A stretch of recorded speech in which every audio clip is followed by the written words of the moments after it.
परमेश्वर कभी भी किसी के पाप को छुपाते नहीं। परमेश्वर कभी भी किसी को उत्साहित नहीं करते कि तू पाप कर।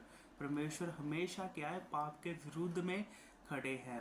वचन तो कहता है आदम हवा ने छोटा सा ही पाप किया, अनाज्ञाकारी की, तो परमेश्वर ने क्या है, आदम और हवा को क्या है, स्वर्ग में से निकाल दिया, उसको सजा दी, उसको श्राप दे दिया।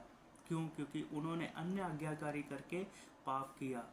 जहां जहां पर भी परमेश्वर ने पाप होते हुए देखा, परमेश्वर ने वहां पर अपनी लाठी चलाई, अपना डंडा चलाया, परमेश्वर ने बहुत सख्ती से परमेश्वर वहां पर पेश आए।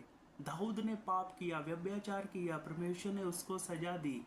शाऊल ने पाप किया, परमेश्वर ने उसको सजा दी। जहां जहां भी जिसने पाप किया, परमेश्वर ने उसको सजा दी। बाइबल में जहां जहां भी कोई पाप करता दिखता है तो परमेश्वर उसको सजा देते थे। तो आज भी परमेश्वर क्या है, न्याय करने वाले हैं। परमेश्वर का न्याय क्लियर, स्पष्ट और शुद्ध होता है। प्रभु यीशु मसीह को वचन में लिखा है कि गुस्सा आ गया। क्यों प्रभु यीशु मसीह को गुस्सा आ गया? क्योंकि परमेश्वर के घर में ही क्या है, कुछ गलत हो रहा था। परमेश्वर के घर में ही लोग क्या है, बिजनेस कर रहे थे, व्यापार कर रहे थे। तो परमेश्वर को, प्रभु यीशु मसीह को गुस्सा आया उस जगह पर। परमेश्वर कभी भी किसी के पाप को छुपाते नहीं है। पाप करने वाले को परमेश्वर सजा देते हैं और सजा देते रहेंगे। क्यों?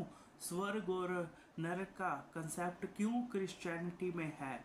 क्यों क्रिश्चियंस में स्वर्ग और नरक का कंसेप्ट है? क्योंकि प्रभु का वचन स्पष्ट रीति से कहता है कि मनुष्य का क्या, उसके कर्मों के अनुसार, उसके जीवन के अनुसार न्याय किया जाएगा। और यदि वह पापी ठहरा, गलत ठहरा, तो उसको नरक में डाला जाएगा। और यदि वह सही ठहरा, धर्मी ठहरा, तो परमेश्वर क्या है, उसको अपने साथ क्या है, स्वर्ग में रखेंगे। क्यों क्रिश्चियनिटी में ये कंसेप्ट है? क्योंकि परमेश्वर एक अच्छा न्याय करने वाला है। परमेश्वर किसी से भी पक्षपात नहीं करता। परमेश्वर का न्याय बिल्कुल क्लियर है, शुद्ध है, स्पष्ट है। परमेश्वर अच्छा न्याय करने वाला है। वह पाप के विरुद्ध खड़ा है, वह पाप करने वालों के विरुद्ध खड़ा है। क्यों परमेश्वर ने अपने पुत्र प्रभु यीशु मसीह को इस दुनिया में भेजा?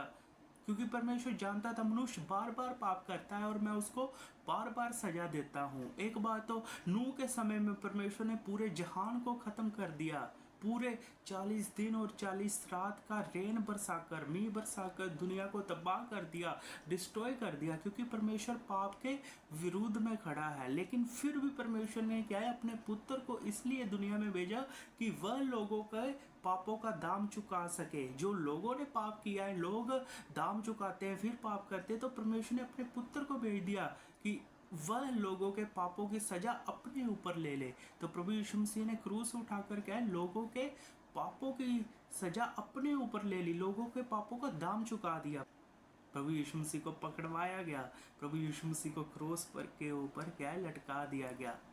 क्यों? क्योंकि यह दूसरी बात भी है कि लोग क्या है, मेरे नाम की खातिर तुम्हें सताएंगे, लोग तुम्हारा विरोध करेंगे, लोग क्या है, तुम्हारे ऊपर गलत गलत इल्जाम लगाएंगे। क्यों? क्योंकि वह शैतान के लोग हैं।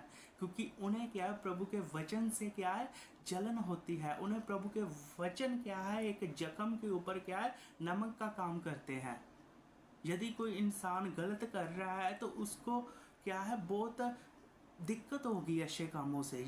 इसलिए प्रभु के वचन में यह कहा गया है कि लोग मेरे नाम की खातिर क्या है, तुम्हें सताएंगे, तुम्हारे ऊपर गलत गलत इल्जाम लगाएंगे। तो ऐसी परिस्थिति में प्रभु के वचन में क्या लिखा गया है कि सुचेत हो जाओ।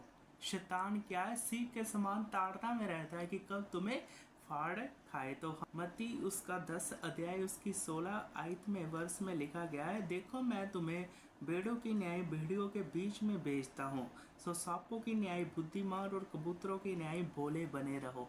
यहाँ पर प्रभु के वचन में यह बात भी स्पष्ट है, क्लियर है कि देखो मैं तुम्हें भेड़ों की समान, भेड़ जो बहुत मासूम होती है, इतनी चालाक नहीं होती, वह बहुत क्या है, मासूम होती है। यहाँ पर प्रभु के वचन में लिखा है मैं तुम्हें भेड़ों की न्याय क्या है, भेड़ियों के बीच में भेजता हूँ। भेड़िए कौन है? भेड़िए वह है जो परमेश्वर के राज्य के विरुद्ध है, जो क्या है पाप करते हैं, जिनका जीवन अशुद्ध है, परमेश्वर के खिलाफ है, जो परमेश्वर के लोगों का विरोध करते हैं, परमेश्वर के लोगों को सताते हैं, परमेश्वर के विरुद्ध में खड़े हैं, वह भेड़िए हैं। और प्रभु का वचन कहता है मैं तुम्हें भेड़ों के समान, भेड़े जो प्रभु के राज्य का प्रचार करती हैं, जो परमेश्वर के लोगों के साथ भेड़ों को क्या है तुलना की गई है। इसलिए प्रभु का वचन कहता है कि मैं तुम्हें भेड़ों की न्याय क्या है भेड़ियों के बीच में भेजता हूँ। यानी कि यहाँ पर आप प्रभु के राज्य का प्रचार कर रहे हैं, उनमें से बहुत से लोग अच्छे होंगे, सभी अच्छे होंगे, लेकिन कुछ कुछ ऐसे भी होंगे जो क्या है भेड़ियों का काम करेंगे, जो तुम्हें क्या है फाड़ने की ताद में लगे रहेंगे,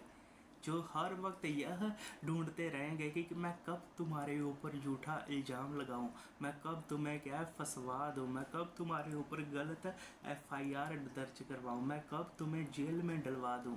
हमेशा इस बात से वाकिफ रहिए कि बहुत से लोग भेड़ियों का काम भी करेंगे। इसलिए प्रभु का वचन कहता है ना कि सांपों के न्याय चालाक बने रहो और कबूतरों के न्याय भोले बने रहो। आप शुभ समाचार प्रचार कर रहे हो, आप सही कर रहे हो, परमेश्वर के राज्य का प्रचार कर रहे हो, मसीहत का प्रचार कर रहे हो, पापों से आज़ादी का प्रचार कर रहे हो, दुष्ट आत्माओं से राहत का प्रचार कर रहे हो, बीमारियों से छुटकारे का प्रचार कर रहे हो, स्वर्ग के राज्य का प्रचार कर रहे हो, अच्छी बातों का प्रचार कर रहे हो, प्रेम का संदेश दे रहे हो, नशों से आज़ादी का संदेश हो, सब आप अच्छा कर रहे हो, लेकिन फिर भी क्या है लोग भेड़ियों के समान क्या है आपके ऊपर झपट पड़ेंगे और आपको क्या है दबोच लेंगे। इसलिए क्या है सांपों की तरह चालाक भी बने रहना है कि जिस भी क्षेत्र में हम कार्य कर रहे हैं कि उस क्षेत्र में क्या है हमारे ऊपर लोग ऐसे तो नहीं जो भेड़ियों के समान क्या है इस ताक में लगे हैं कि हमें फाड़ खाएं। वचन कहता है प्रभु यीशु मसीह को क्रोस के ऊपर चढ़ाने वाले, उसे मारने वाले, कोड़े मारने वाले, जलील करने वाले उसके खुद के लोग ही थे। उसके खुद के लोगों ने ही क्या है उसको क्रोस के ऊपर लटकवा दिया। आज भी ऐसे ही है, आपकी मिनिस्ट्री में से ही ऐसे लोग उठेंगे जो आपके विरुद्ध में कार्य करेंगे, जो आपके ऊपर झूठे इल्ज़ाम लगाएंगे, जो आपको सताएंगे। इसलिए क्या सुचेत रहना है, चालाक बने रहना है और कबूतरों के न्याय भोले भी बनना है कि आपको सच्चे रहना है, शुद्ध रहना है। कबूतर एक क्या है शुद्धि का भी प्रतीक होता है। जो कबूतर को क्या है इसलिए भोला कहा गया है, इसलिए प्रभु के वचनों में मनुष्य को कबूतरों के साथ कंपैरिजन किया गया है क्योंकि कबूतर बहुत भोला होता है, शुद्ध होता है।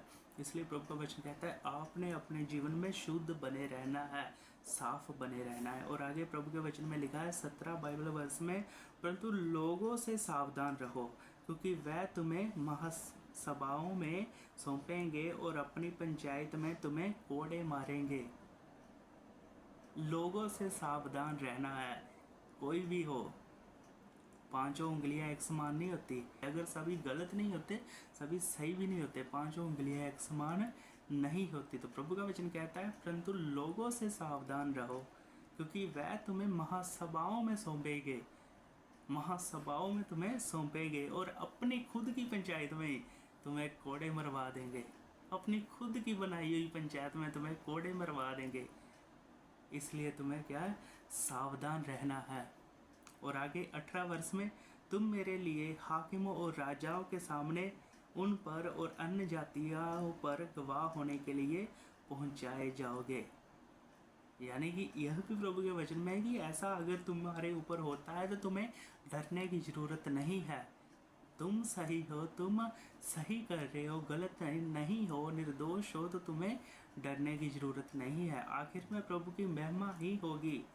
जब वह तुम्हें पकड़वाएंगे तो यह चिंता ना करना कि हम किस रीति से या क्या कहेंगे, क्योंकि जो कुछ तुमको कहना होगा वह उसी घड़ी तुम्हें बता दिया जाएगा। अगर ऐसी परिस्थिति तुम्हारे ऊपर आ जाती है तो तुम्हें डरने की ज़रूरत नहीं है। तुम्हारा स्वर्गीय पिता खड़ा है ना तुम्हारे साथ। अगर यहोवा आपके साथ है तो आपका विरोधी कौन हो सकता है? कौन आपके साथ खड़ा है, इस बात को याद रखिए। यहोवा परमेश्वर आपके साथ है, आपको चिंता करने की ज़रूरत नहीं है। अगर आप निर्दोष हो, आप सही हो, आपने कुछ गलत नहीं किया, तो आपको डरने की ज़रूरत नहीं है। आपको क्या बोलना है वह आपका स्वर्गीय पिता आपको सिखलाएगा। भयभीत होकर डर कर क्या है ऐसे मतलब वो करने की ज़रूरत नहीं है कि बस हमें छोड़ दो, ये कर दो, वो कर दो। बस उन्होंने तो पकड़ा है, वो क्यों तुम्हें छोड़ेंगे? वो तो सब जानते हैं, झूठे आरोप लगाने वाले भी जानते हैं कि हमने इसको फंसाया है झूठे मुकदमे में, वो क्यों तुम्हें छोड़ेंगे? इसलिए परमेश्वर का वचन तुम्हें यह सिखाता है, तुम्हें चिंता करने की ज़रूरत नहीं है। और परमेश्वर आपके साथ है तो कोई भी आपका विरोधी आपका कुछ भी नहीं उखाड़ सकता। झूठे आरोप लगाने वाला आपका कुछ भी नहीं उखाड़ सकता। अगर परमेश्वर आपके साथ है तो, अगर आप निर्दोष है तो, अगर आपने अपराध नहीं किया, पाप नहीं किया है तो प्रभु आपको आशीष दे। God bless you.